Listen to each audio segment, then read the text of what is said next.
వనస్థలిపురంలో RS brothers mega shopping mall Akkineni Naga Chaitanya మరియు శోభితా గార్లచే September 26న ఘన ప్రారంభం.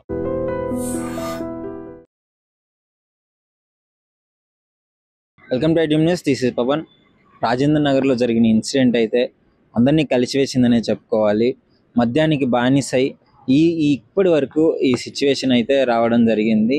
సో అంటే ఆమె తాగింది, ఆటో డ్రైవర్లు కూడా ఇద్దరు తాగినారు. అదును చూసుకొని ఎవరూ లేని సమయంలో ఆమెను ఎక్కించుకొని అతి కిరాతకంగా చివర్లకు తీసుకెళ్ళి ఆ బ్రిడ్జ్ కింద అయితే రాజేంద్ర నగర్ బ్రిడ్జ్ కింద అతి కిరాతకంగా చంపడం జరిగింది. అసలు దానిపైన ఏంటి, మద్యం వల్లనే ఈ విధంగా జరిగిందా, లేకపోతే అసలు ఏంటి, బయట ఈ మధ్య కాలంలో ఎక్కువగా మర్డర్లు చేసుకోవడం జరుగుతుంది, ఎవరు శిక్షలకు భయపడిన సిచ్యువేషన్సే కనిపించట్లేదు. సో దాన్ని ఒక పబ్లిక్ని అడిగి తెలుసుకుందాం, అసలు ఏంటి ఈ విధంగా ఎందుకు తయారవుతున్నారు పబ్లిక్ అని చెప్పేసి. నమస్కారం అమ్మ. రాజేంద్ర నగర్లో ఒక ఇన్సిడెంట్ జరిగింది, ఇంకా చాలా జరుగుతూనే ఉన్నాయి. మహిళలకి అసలు రక్షణ లేకుండా పోతుంది. ఏంటి పరిస్థితి, మీకు ఏమనిపిస్తుంది ఇలాంటివి ఉన్నప్పుడు? అంటే ఈ మధ్య యువత చాలా ఎక్కువ మద్యానికి బానిస అయిపోతున్నారు. ఇది ఇంట్లో పరిస్థితులైనా అవ్వచ్చు, బయట పరిస్థితులు కూడా అవ్వచ్చు, ఫ్రెండ్స్ వాళ్ళని కూడా ఇలా జరగచ్చు. మంచి వాళ్ళని కూడా ఫ్రెండ్స్ కొంచెం చెడపాలని చూస్తారు. వాళ్ళతో పాటు వీళ్ళు కూడా తిరుగుతూ వాళ్ళతో బయట తిరుగుతూ చదువును కూడా నిర్లక్ష్యం చేసి చదువుకోకుండా బయటే తిరుగుతూ ఇలా పాడైపోతున్నారు. అంటే ఈ రాజేంద్ర నగర్ ఇన్సిడెంట్ లో మెయిన్ మద్యం తాగి ఆమె తాగింది, వాళ్ళు తాగినారు, అతి కిరాతకంగా ఆమె చంపబడింది. దీని మీద ఎలాంటి యాక్షన్ తీసుకుంటే బాగుంటుంది అంటారు? యాక్షన్ అంటే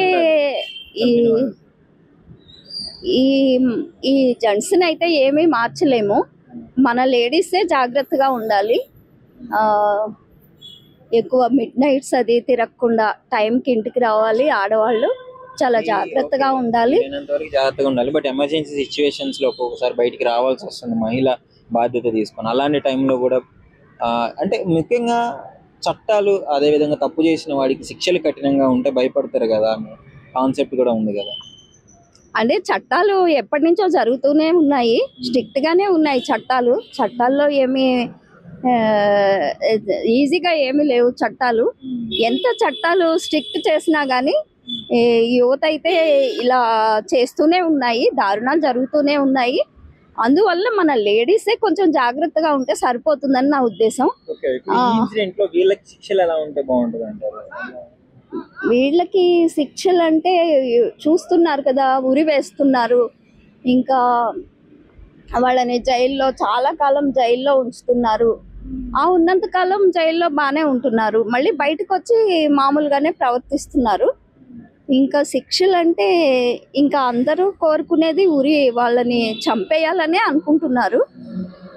అదొకటే మెయిన్ శిక్షగా భావిస్తున్నారు. కానీ ఇలా చంపేయడం వల్ల వాళ్ళు ఒక్కసారే చచ్చిపోతారు. వాళ్ళలో మార్పు ఎలా వస్తుందంటే ఆ మార్పుని మనం ఎలా తీసుకురావాలి, వాళ్ళు చేంజ్ అవ్వాలి, వాళ్ళు మంచి వాళ్ళుగా మార్చాలి.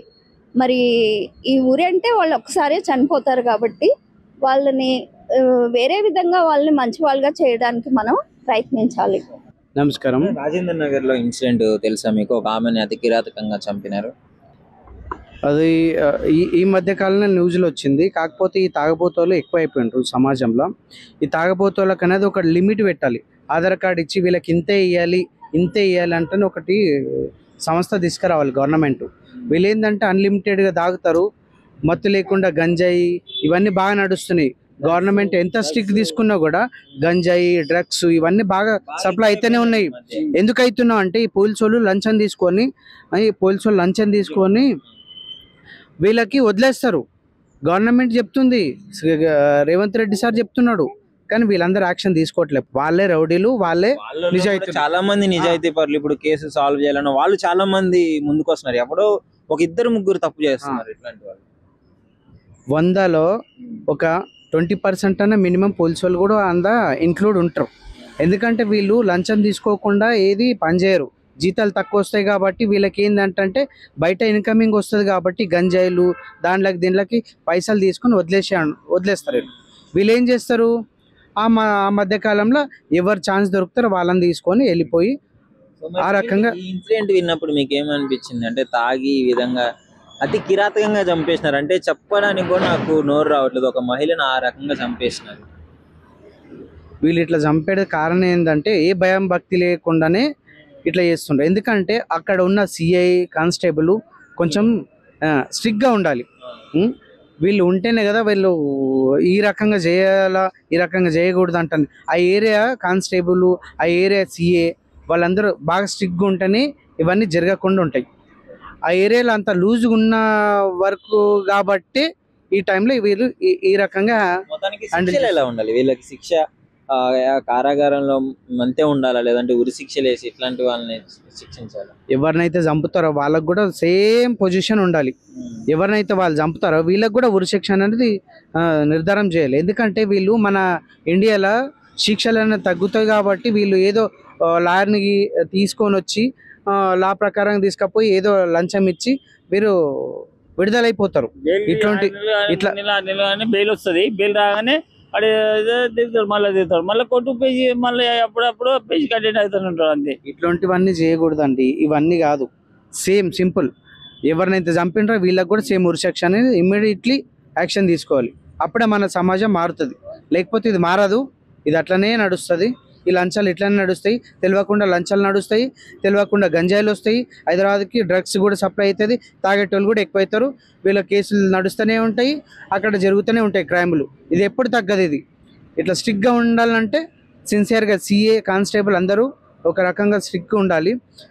కాంగ్రెస్ గవర్నమెంట్ కూడా చెప్తుంది, ఆయన కూడా వింటలే. మధ్యలో వీళ్ళు చేసే అత్యాచారాలు ఎక్కువైతున్నాయి. కొంచెం చూసి గవర్నమెంటే స్ట్రిక్ట్ చేయాలని కోరుతున్నాం సీఎం రేవంత్ రెడ్డి గారికి. పాప అడ్డం ఉందని చెప్పి ప్రియుని నుంచి పాప అడ్డం ఉందని చెప్పి పాపను సంపులు పడేసింది. అవునవును.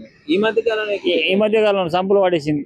అంటే వాళ్ళకి అంత ఇంపార్టెంట్ అయిపోయింది. సెక్స్ అనేది అంత ఇంపార్టెంట్ అయిపోయింది. పిల్లోడు 3 సంవత్సరాల పిల్లోని సంపులే చేసింది పిల్లని. ఇక్కడ ఈ రాజేంద్ర నగర్ కేసు కూడా పాప మహిళని, అంటే ఆమె తాగింది, సోయి లేకుండా కళ్ళు తాగింది. వీళ్ళిద్దరూ తాగినారు. తాగి ఆ మైకంలో ఆమె అదును చూసుకున్నారు. ఆడ అడ్డం పడి ఉండేలోపు సోయి లేకుండా ఆమెను తీసుకుపోయి చంపేసినారు.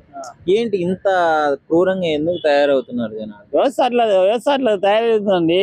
వ్యవస్థ అట్లా తయారైపోయి అట్లా చెడ్డారంగా మొగని పిల్లలు చంపడము, ప్రియుని చూసుకొని మొగని చంపడము. ఈ బయట మొన్న ఒక న్యూస్ వచ్చింది. ఆడామెను పిల్లాన్ని తలకాయ కాలు వచ్చేసి సిద్ధార్థలో పడేసి మూసీనదిలో పడేసి వాళ్ళకి పిఎస్ కంప్లైంట్ ఇచ్చారు. వాడే వాళ్ళ పిఎస్ పోలీసు వెళ్ళేసరికి వాళ్ళ మొండె దొరికింది మళ్ళీ అక్కడ. అట్లాంటి కేసులు జరుగుతున్నాయి. ఇవన్నీ ఎవరు పట్టించుకునే వాళ్ళు ఎవరు లేరు. గవర్నమెంట్ యాక్షన్ తీసుకోవాలి దీని మీద. ఎందుకు మరి అసలు భయం లేకుండా ఎందుకు అవుతుంది? శిక్షలు ఉన్నా గానీ ఎందుకు భయపడట్లేదు ఎవరు? శిక్షలు ఏంది? శిక్ష ఏంది? 6 నెలలు లోపలికి వస్తారు, మళ్ళీ బయటకు వస్తే మళ్ళీ 5వ అయిపోతుంది అంతే.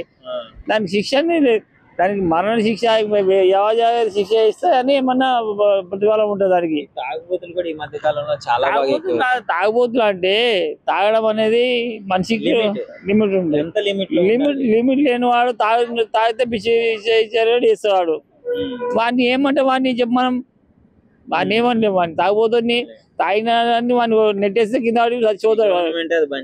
గవర్నమెంట్ బంద్ చేయదు. లిక్కర్ మాఫియా అనేది బంద్ చేయదు. లిక్కర్ మాఫియా కవితనే అంత గొప్ప తిహార్ జైలుకి పోయి వచ్చింది.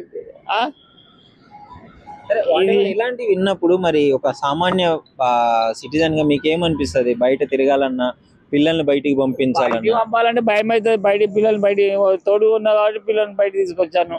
మళ్ళీ ఇండియా ఆడుకోమంటాను. నేనైతే బయటకు వస్తాను. నాకేమైనా నేను ఎదుర్కోగలుగుతా శక్తి ఉంది కాబట్టి వస్తుంది బయటకు వెళ్తాం అంతే. ఇంట్లో వెళ్ళిన మనిషి ఇంటికి పోయేదాకా గ్యారెంటీ లేదు ఈ రోజుల్లో. రీసెంట్ టైమ్స్ లో క్రైమ్స్ ఎక్కువగా జరుగుతున్నాయి. రాజేంద్ర నగర్ లో ఒక రేప్ అటెంప్ట్ జరిగింది, చంపేసినారు, అతి కిరాతకంగా రేప్ చేసి. దాని మీద మీ అభిప్రాయం ఏంటి? అదే నిజమే, ఇలాంటివన్నీ ఎక్కువ అవుతున్నాయి ఇక్కడ హైదరాబాద్లోని. దాని మీద పోలీస్ యాక్షన్ బాగా తీసుకోవాలి. ఇలాంటి వాటికి వదలకూడదు. ఎన్నో అవుతున్నాయి, సాధారణ చూస్తున్నాం మేము. కాబట్టి దాని మీద యాక్షన్ తీసుకోవాలి. సో ఏంటి అసలు రీసెంట్ గా మనం చాలా వింటున్నాము, భర్తలు భార్యను చంపడం, ఇట్లాంటి క్రైమ్స్ ఎక్కువైపోయినాయి. ఎవరికి భయం ఉండట్లేదు. ఫస్ట్ చంపాలి అనేది ఒక చిన్న సింపుల్ థింగ్ లాగా చూస్తున్నారు ప్రజలు. అదేంటి అది అలాగా యాక్షన్ తీసుకోవడం వల్ల ఇలాంటివన్నీ జరుగుతున్నాయి కాబట్టి పోలీసు వాళ్ళు యాక్షన్ ఖచ్చితంగా తీసుకోలేని విషయాలని. అది కాక ఈ ఇవాళ రేపు ఎక్కువ తాగి లేనిపోని ఇది చేస్తున్నారు చాలామంది. అది కూడా బాగా కంట్రోల్ చేయాలి. ఆ తర్వాత దాని మీద ఇది చూసుకుంటే చాలా ఇబ్బంది కదా, పేరెంట్స్ భయపడుతున్నారు బయటికి పంపించాలి. మహిళలు చాలా ఇబ్బంది పడుతున్నారు. దాని నుంచి మీరు కఠినంగా యాక్షన్ తీసుకోవాల్సి ఉంటుంది. ఆ తర్వాత ఇలాంటి మళ్ళీ ఫర్దర్ జరగకుండా పోలీసు వాళ్ళు అది గవర్నమెంట్ కూడా యాక్షన్ తీసుకోవాల్సి అనుకుంటున్నాను. నమస్కారం సార్, మీ పేరు? నా పేరు కృష్ణ అండి. కృష్ణ గారు, రాజేంద్ర నగర్ లో ఒక దుర్మార్గమైన ఘటన జరిగింది. ఒక మహిళను అతి కిరాతకంగా చంపేసినారు ఇద్దరు ఆటో డ్రైవర్లు. అసలు ఈ ఇన్సిడెంట్ విన్నప్పుడు మీకు ఏమనిపిస్తుంది? ఇలాంటివి ఈ మధ్య కాలంలో ఎక్కువగా జరుగుతున్నాయి.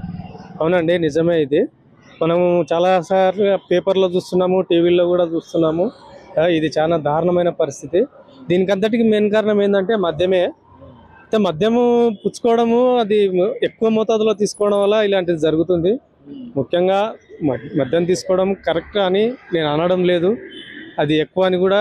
ఎక్కువ మోతాదులో తీసుకోవడం వల్ల ఈ మధ్య యూత్ మరీ ఎక్కువగా మద్యం పుచ్చుకొని ఇలాంటి వాటికి పాల్పడుతున్నారు. దీనివల్ల నేను అనుకునేది ఏంటంటే మద్యాన్ని పూర్తిగా కాకుండా కొంచెం కంట్రోల్ చేయాల్సిన పరిస్థితి ఉందని నేను అనుకుంటున్నాను. అయితే ఆటో డ్రైవర్లు అంటే ఈ విధంగా అంటే వాళ్ళు తాగి ఉన్నారు, ఆమె తాగి ఉంది.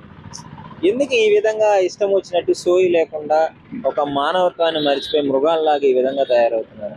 అది కరెక్ట్ అండి. ఇది మెయిన్ కారణం ఏంటంటే మద్యమే అండి. మద్యం విరివిగా దొరుకుతుంది.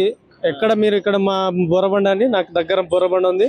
ఒకే ప్రాంతంలో 3 వైన్ షాపులు ఉంటాయండి. ఎప్పుడు చూడు కిక్కిరిసిన జనాలే. విరివిగా మద్యం దొరకడము, ఇష్టం వచ్చినట్టుగా మద్యం తాగుతుండడం వల్లనే వాళ్ళు విచక్షణ రహితంగా మద్యం తాగడం వల్ల మొత్తం మైండ్ అయితే ఇదైపోతుంది, చెల్లికి తేడా తెలియకుండా ఇదైపోతుంది. మొత్తం అది మైండ్ ఇదైపోతుంది మద్యం తాగడం వల్ల. అందుకే వాళ్ళు విచక్షణ రహితంగా మొత్తం విచక్షణ కోల్పోయి వాళ్ళు ఏం చేస్తున్నారు, వాళ్ళు తెలియని పరిస్థితుల్లోకి వెళ్ళేటట్టుగా తాగుతున్నారు. తాగి ఈ పరిస్థితి తెచ్చుకుంటున్నారు. శిక్షలు ఎలా ఉండాలి ఇలాంటి వాళ్ళకి? శిక్షలు ఎలా ఉండాలి? ఇలాంటి శిక్షలు చాలా ఘోరంగా ఉండాలి. అది కూడా పబ్లిసిటీ కావాలి. ఇలా తాగడం వల్ల ఇలాంటి శిక్షలు ఉన్నాయి అని చెప్పి కంపల్సరీ ప్రజలకు తెలిసేటట్టుగా పబ్లిసిటీ ఉంటేనే మరి ఇది కంట్రోల్ కాగలుగుతుంది. ఇంతకు మించి ఇంకా మనం ఏం చేయలేము. నిజంగా ప్రస్తుతం ఉన్నటువంటి సమాజం దేనికి ప్రయారిటీ ఇస్తుంది? ఆర్థిక సంబంధాల చుట్టూ మాత్రమే తిరుగుతుంది. మళ్ళీ ఎన్నికలంగానే చాలా విరక్తి కలుగుతున్నాం. మంచి అనిపిస్తుంది కదా, లేడీస్ కూడా ఛాలెంజింగ్ జాబ్స్ చేసినప్పుడు చాలా బాగుంటది. ట్రాఫిక్ అసిస్టెంట్స్ గా నియమించిన ట్రాన్స్జెండర్స్ అందరితో సాల్యూట్ చేయించుకుంటున్నారు. ఫుడ్ డెలివరీ ఇవ్వటానికి వెళ్ళినటువంటి డెలివరీ బాయ్ అనిల్ పై కళ్ళ ముందు